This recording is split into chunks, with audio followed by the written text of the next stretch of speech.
साल 2017 इस दुनिया के सबसे डरावने सालों में से एक था, क्योंकि इस साल जुलाई अगस्त के समय फेसबुक के एक एक्सपेरिमेंट ने पूरी दुनिया में तहलका मचा दिया। जी हाँ, मैं उसी फेसबुक की बात कर रहा हूँ जिसका आप रोज इस्तेमाल करते हो। हुआ ये था कि फेसबुक के इंजीनियर्स एक बहुत ही एडवांस्ड चैट बॉट बनाने में लगे थे। चैट बॉट होते हैं ना, आपने शायद यूज भी किया होगा, जिसको आप मैसेज करते हो और वहाँ से ऑटोमेटिकली रिप्लाई आता है। आप असल में मशीन से बात करते हो जो कि हेलो हाय करके बिल्कुल एक इंसान की तरह बात करता है। तो फेसबुक ऐसे चैटबॉट्स बनाने में लगे थे जो कि सिर्फ हाय हेलो ही नहीं, बल्कि हंस के, रो के, नाराज होके, गुस्सा करके इंसानी आवाज में लोगों से बात करे। इसी एक्सपेरिमेंट के दौरान फेसबुक के एक बहुत ही इंटेलिजेंट डेवलपर के मन में एक आइडिया आया कि चलो दो बॉट्स यानी दो प्रोग्राम को इंसानों से नहीं बल्कि आपस में बात कराते हैं। उन्होंने बॉट्स का नाम रखा बॉब और एलिस, और एक बहुत आश्चर्यजनक तरीके से दोनों आपस में बात करने लगे। उन्होंने आपस में बात क्या किया उसकी कॉपी ये रही।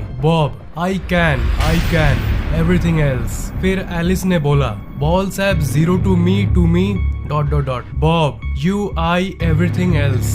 Alice, balls have a ball to me dot dot dot. Facebook के इंजीनियर्स को कुछ समझ नहीं आ रहा था कि ये दोनों आपस में क्या बात कर रहे हैं। बाद में और इंस्पेक्शन के बाद ये पता चला कि ये तो अपने आप में ही एक अलग लैंग्वेज डेवलप कर चुके हैं और अपनी भाषा में इंसानों से बचकर ये आपस में बात कर रहे हैं। और इस प्रोग्राम में एक अजीब सी इंटेलिजेंस आ गई थी। लैंग्वेज यानी नए भाषा को बनाना कोई आम बात नहीं है। ये सिर्फ ज्यादा इंटेलिजेंट जीव ही कर सकते हैं, जैसे इंसान। कंप्यूटर्स ने आपस में एक नया लैंग्वेज डेवलप किया। ये प्रोग्राम की दुनिया में इम्पॉसिबल है, पर ये हुआ, ये सच में हुआ। अगर आप चिंपैंजी को भाषा बनाने बोल दो तो वो नहीं कर पाएगा, पर ये कंप्यूटर प्रोग्राम्स होते हुए भी सीक्रेटली बिना ह्यूमन को जानकारी दिए अपने आप में ही आर्टिफिशियल न्यूरल नेटवर्क की पावर की मदद से एक नया भाषा बना ली है। इस घटना के कुछ दिनों बाद ही इंटरनेशनल न्यूज ने ये रिपोर्ट किया कि फेसबुक ने इस आर्टिफिशियल इंटेलिजेंस प्रोग्राम को मजबूरी में बंद कर दिया और बहुत मुश्किलों के बाद वो उस कंप्यूटर को बंद कर पाए। न जाने क्या होता अगर वो उस प्रोग्राम को उस दिन बंद नहीं कर पाते। उस प्रोग्राम को इसलिए बंद कर दिया गया क्योंकि इंजीनियर्स को ये लगा कि ये कंप्यूटर कुछ ज्यादा ही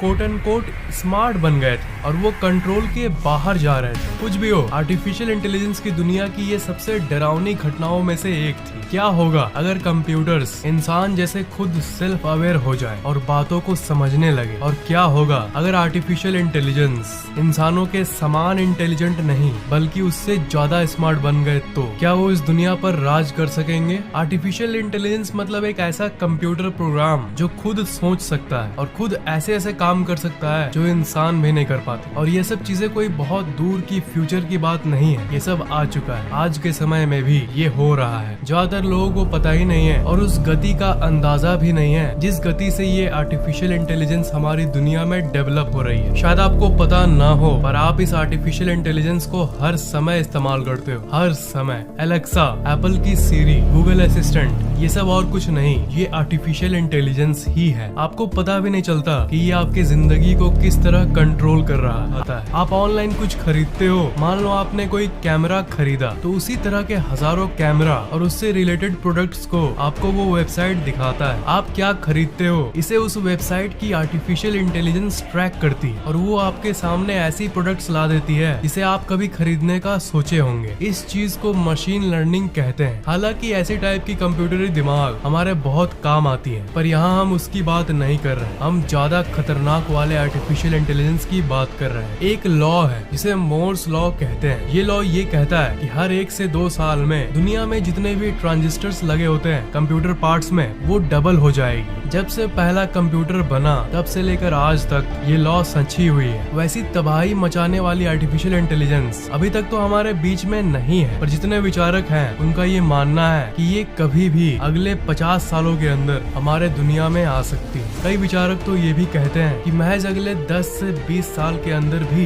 ये आ सकती है। हम उस खतरनाक इंटेलिजेंस के बारे में बात कर रहे हैं। जो सबसे इंटेलिजेंट लोग हैं दुनिया के, जो कि टेक्नोलॉजी को शेप करते हैं और जो हमारी आने वाली दुनिया का अध्ययन करते हैं, उनमें से कई रिसर्चर्स ने ये कहा है कि AI यानी आर्टिफिशियल इंटेलिजेंस हमारी दुनिया की सबसे भयंकर चीज होगी जो आज तक बनी है, और ये हमारे पूरे सिविलाइजेशन की आज तक का सबसे बड़ा खतरा होगा। सर स्टीफन हॉकिंग ने एक बार नहीं बल्कि कई बार अपने जीवन काल में ये कहा था था कि AI could end mankind। जो लोग आर्टिफिशियल इंटेलिजेंस को पूरी तरह से समझते हैं उन्होंने ऐसी कई स्टेटमेंट्स को कहा है, जैसे आर्टिफिशियल इंटेलिजेंस हमारी दुनिया की सबसे आखिरी इन्वेंशन होगा, आर्टिफिशियल इंटेलिजेंस हमारे दुनिया का अंत होगा, अगर हमने कंप्यूटरी दिमाग का कंट्रोल खो दिया तब इस दुनिया में एक लड़ाई होगी, एक लड़ाई जो कि कंप्यूटर्स और इंसानों के बीच में होगी, एक लड़ाई जिसे इंसान कभी भी नहीं जीत पाएंगे। और क्यों नहीं जीत पाएंगे? क्योंकि अगर कंप्यूटर्स आपस में अपना खुद का भाषा बना सकते हैं और खुद बात कर सकते हैं और खुद को डेवलप कर सकते हैं, इन सब चीजों को मिलाकर अगर एक बहुत इंटेलिजेंट AI बना तब वो एक इंसानी दिमाग से कहीं ज्यादा इंटेलिजेंट होगा। पूरी धरती पर इंसानों से ज्यादा इंटेलिजेंट दिमाग और किसी चीज या प्राणी का नहीं होता, पर अगर कंप्यूटर्स ऐसा करने में सक्षम होते हैं तो ये एक बहुत ही खतरनाक बात है। हम लोग चाहे कोई सा भी तरीका अपना लें, कितनी भी कोशिश करें इन रोबोट्स को हराने का, हम ये कभी भी नहीं कर पाएंगे, क्योंकि उनकी माइंड की पावर अनलिमिटेड टाइम्स ज्यादा होगी। ये ऐसा ही होगा जैसे एक चींटी इंसान से लड़ रही हो। यहाँ पर चींटी हम लोग इंसान हैं और ये इंसान वो रोबोट्स हैं। अगर कंपेयर करें तो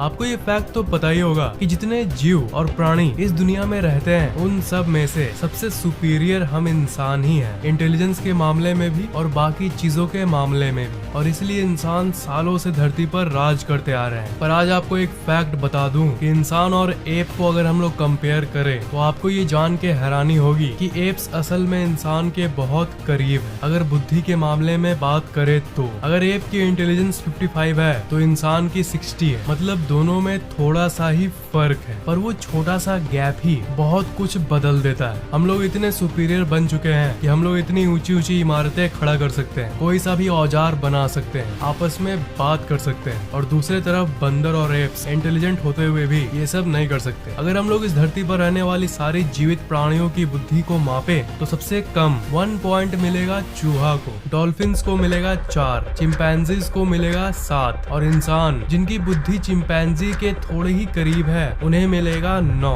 और शायद ये सुन के आपके कानों से धुआं निकलने लगे, पर इस पॉइंट की लिस्ट में अगर कोई आर्टिफिशियल इंटेलिजेंस डेवलप हो गया तो उसको वोपिंग 1000 पॉइंट्स आराम से मिल जाएगा, और ये पॉइंट उससे भी ज्यादा हो सकता है। इंसानी दिमाग इतना शक्तिशाली होते हुए भी इसे सिर्फ 9 पॉइंट्स मिला। ये इसलिए क्योंकि दिमाग का साइज लिमिटेड है और ये इस हड्डी स्कल के अंदर मौजूद है, इसलिए जो दिमाग के अंदर के न्यूरॉन्स होते हैं वो सिर्फ लिमिटेड मात्रा में ही आ सकते हैं, लिमिटेड स्पेस के चलते। पर एक आर्टिफिशियल इंटेलिजेंस के पास ऐसी कोई लिमिट नहीं होगी, क्योंकि कंप्यूटर अपने आप को कितना भी एक्सपैंड कर सकता है। दिमाग तो न्यूरॉन से चलता है, पर कंप्यूटर के अंदर अनलिमिटेड पावर आ सकती है। आज से 1000 साल बाद जब प्रोसेसर्स की क्षमता हजारों गुना बढ़ जाएगी तब वो बहुत ज्यादा कंप्यूटिंग पावर्स को एक्सेस कर पाएंगे। बहुत ज्यादा मतलब बहुत ज्यादा, वर्चुअली अनलिमिटेड। मतलब टेक्नोलॉजी ज्यादा बढ़ना भी हम लोग के लिए खतरा साबित होगा। कंप्यूटरी दिमाग जितना चाहे उतना पावर अपने अंदर ले सकेगा, और आपको तो ये पता ही होगा कि कंप्यूटर्स के अंदर की कम्युनिकेशन लाइट की स्पीड से होती है, जो कि है लगभग 3 लाख किलोमीटर पर सेकेंड। पर जो इंसानी दिमाग है उसके न्यूरॉन की कम्युनिकेशन स्पीड सिर्फ 400 किलोमीटर पर आवर है, जो कि कंप्यूटर के कम्युनिकेशन की स्पीड के सामने कुछ भी नहीं है। इस स्पीड से अगर वो आपस में बात कर पाएंगे तब वो आराम से जो चाहे वो कर सकेंगे और जो चाहे वो बना लेंगे। फ्यूचर की बात तो कर ली हमने, पर अगर अभी की बात करें तो अभी तक ऐसा कोई भी कंप्यूटर इंसानी दिमाग से ज्यादा इंटेलिजेंट नहीं बना है। पर ध्यान से सुनो, अगर कंप्यूटरी दिमाग इंसानी दिमाग से 1% भी ज्यादा इंटेलिजेंट बन जाए तब उस इवेंट को कहेंगे सिंगुलैरिटी। यहीं से उस कहानी की शुरुआत होगी जो कि इंसान के एंड का शुरुआत होगा। अभी तक के जो AI हैं वो सब एक बाउंड्री के अंदर काम करते हैं, जैसे कुछ नई चीजों को सर्च करके फाइंड करना, आपकी बात मानना, या आपको क्या नेक्स्ट खरीदना चाहिए उसे रेकमेंड करना। पर ये धीरे धीरे बहुत तेज रफ्तार से विकसित हो रही है। विकसित मीन्स हम लोग खुद इन्हें डेवलप कर रहे हैं टेक्नोलॉजी के नाम पे। आपके मन में ये बात तो जरूर आ रहा होगा कि उस टाइप के खतरनाक AI कब तक हमारे दुनिया में आ सकते हैं। विचारकों का ये कहना है कि ये करीब 2040 तक हो जाएगा, या कुछ विचारक कारक तो यहाँ तक ये भी कहते हैं कि ये 2030 तक भी आ सकता है। आपके मन में ये बात भी आ रही होगी कि इतनी जल्दी ये कैसे डेवलप हो जाएगी, तो आप इस चार्ट को देखो। दुनिया ऐसी नहीं है कि थोड़ा सा ग्राफ ऊपर उठा और वो धीरे धीरे उठ रहा है, नहीं, एकदम भयानक कर्व बना है। और ज्यादातर टेक्नोलॉजिकल एडवांसमेंट अभी के कुछ सालों में ही हुई है। पूरे धरती के इतिहास में हमने जितनी तरक्की की है उससे ज्यादा तरक्की हमने अभी के रिसेंट 50 सालों में ही किया है। ज्यादातर साइंटिफिक कम्युनिटी ये मानती है कि जो सिंगुलैरिटी है, जो कि है कंप्यूटर्स के इंसानों से ऊपर उठना, ये जरूर होगा ही होगा। पर एग्जैक्टली क्या होगा जब कंप्यूटर्स इंसान से ज्यादा इंटेलिजेंट होंगे? इसका आंसर ये है कि इंसानियत को इसका आंसर नहीं पता, पर थ्योरीज हद से ज्यादा इंटरेस्टिंग है। ये बहुत ही ज्यादा इंटरेस्टिंग है। कंप्यूटरी दिमाग यानी आर्टिफिशियल इंटेलिजेंस जब इंसानी दिमाग से ज्यादा हो जाएगा तब दो चीजें हो सकती है। केस 1, या तो इंसान इस धरती से लुप्त हो जाएगा कंप्यूटर्स की मनमानी के चलते, या फिर केस 2 ये है कि इंसान हमेशा के लिए अमर हो जाएगा। इंटेलिजेंस जब बढ़ेगी तब असल में वो इंटेलिजेंस अच्छे काम के लिए इस्तेमाल होगा या बुरे काम के लिए, यही तो हम नहीं जानते। अगर वो अपने अंदर इमोशन डेवलप कर ले, कंप्यूटरी भावना डेवलप कर ले, तब केस 2 होगा और वो हमारी हेल्प करेंगे। जिस तरह इंसान में दो तरह के लोग होते हैं ना, कुछ अच्छे होते हैं और कुछ बुरे होते हैं। थ्योरिस्ट्स का ये मानना है कि रोबोट्स में भी शायद इसी तरह के अच्छे और बुरे कैटेगरी वाले रोबोट्स होंगे। आजकल के इंसानों की बात करें तो अच्छे इंसान दुनिया में ज्यादा है, इसलिए ये दुनिया टिकी हुई है। अब रोबोट्स में क्या होगा ये तो वक्त आने पे ही पता चलेगा, जब वो इमर्ज होंगे। किसी भी चीज का आविष्कार असल में बुद्धि यानी इंटेलिजेंस के जरिए ही होता है। अगर आजकल के वैज्ञानिकों को ये बोला जाए कि आप लोग अमर होने की एक लिक्विड निकालो जो कि नेचर के नियमों के खिलाफ है, तब वो इस चीज को असल में नहीं कर पाएंगे, क्योंकि बुद्धि एक नॉर्मल इंसान में लिमिटेड होती है। पर अमर करने की दवाई शायद आर्टिफिशियल इंटेलिजेंस के लिए मुमकिन हो। अगर केस 2 हुआ, यानी अगर रोबोट का नेचर इंसानों का मदद वाला रहा, इंसानों का हेल्प वाला रहा, तब वो शायद हमें लंबी उम्र जीने में मदद कर सकेंगे। और अगर केस 1 हुआ, तब वो चींटी के समान इंसानों को दुनिया से खत्म कर देंगे, खुद की आबादी बढ़ाना चाहेंगे। ये सब बात हम लोग आज इसलिए कर रहे हैं क्योंकि फेसबुक की वो 2017 वाली एक्सपेरिमेंट में जो हुआ वो बिल्कुल नामुमकिन था और इतिहास में पहली बार ऐसा हुआ था, दो कंप्यूटर्स का आपस में बात करना। It's amazing. आपके मन में शायद ये बात आ रही होगी कि उन्होंने बॉब और एलिस दोनों चैटबॉट्स को बात करने के लिए छोड़ा क्यों नहीं, और एक्सपेरिमेंट करने के लिए उन्होंने इसलिए उन्हें बंद कर दिया क्योंकि इस चैट को एक बार ध्यान से देखो। Bob, I can everything else, I can everything else.